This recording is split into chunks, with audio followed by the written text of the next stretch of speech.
In June last year, the respected economist David McWilliams wrote in the Belfast Telegraph how the changing demographics of Northern Ireland create the likelihood of a united Ireland.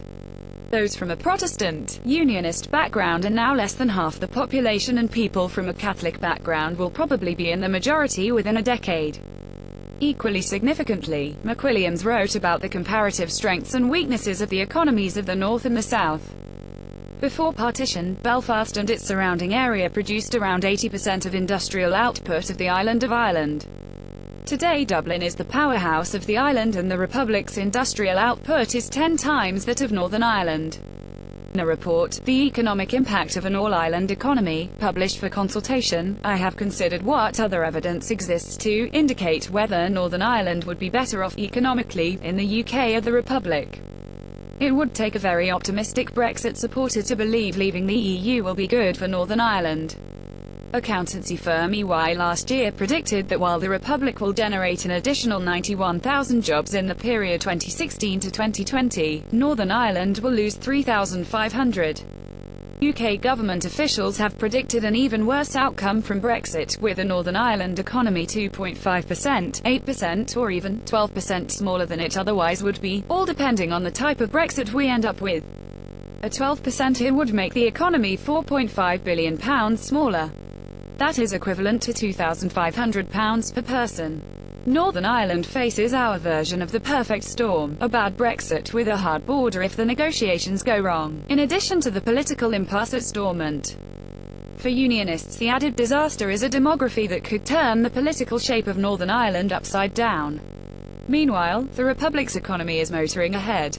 Average income per time worker in the Republic in 2016 was £40,403, €45,611, compared to £25,999 in Northern Ireland.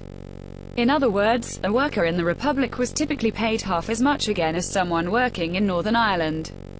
There are several explanations for why the Republic has a far more successful economy than does Northern Ireland, notwithstanding the crisis of a decade ago which devastated both territories. The lower tax rate of the Republic is just one factor. It is also about a much higher rate of productivity in the South, which is the result of investment in skills and infrastructure. Similarly, while the government in the South moved its focus away from agriculture to growth sectors such as IT and pharmaceuticals, political decision-makers in the North, under both Stormont and direct rule, have never taken the necessary steps to replace the shipbuilding and shirt-making industries with a vibrant new economic base. And, of course, we had the Troubles. A reunified Ireland should provide Northern Ireland with our share of the Republic's economic success. That assumes the same policies are adopted in the North that have been used so successfully in the South, which means stronger skills, more focus on higher education and But Northern Ireland would not need to separate itself from its British traditions. Many people in Donegal continue to identify themselves as Unionists. This could be supported by Stormont remaining a devolved assembly, representing Northern Ireland within a new Ireland. Close trading arrangements could continue, protecting existing levels of exports to Britain. And the recently discussed bridge or tunnel linked to Scotland could be built to actually strengthen the connections with Great Britain. A continued, but steadily declining, annual subvention from the UK government could support the constitutional change over a period of years. According to analysis by the Nevin Economic Research Institute, the level of subvention by the UK government is just over £5 billion a year once the cost of non-Northern Ireland spending is stripped out of the official figures.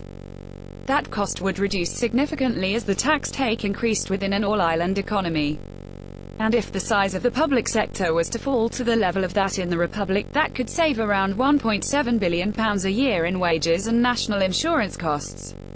Of course, there are political arguments about identity that for many people will mean they reject any proposal for the reunification of Ireland.